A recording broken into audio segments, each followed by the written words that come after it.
LeBron James's legacy of incorporating purpose into athletic footwear is carried on by the Nike LeBron 23 Honor the King. The colorway, which is slated for February 2026, is based on American history rather than seasonal storytelling and is inspired by the National Civil Rights Museum. The former Lorraine Motel, the site of Dr. Martin Luther King Jr.'s 1968 murder, is now home to the National Civil Rights Museum. The legacy of the hotel, which was formerly a popular destination for African Americans during the segregation era, is closely linked to the significance of that fact.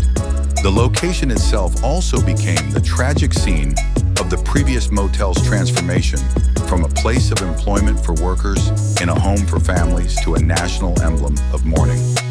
This release is more significant than other releases in the social impact category because of these elements, as well as James's history of providing financial assistance for the museum's upkeep and preservation of its educational function in the culture.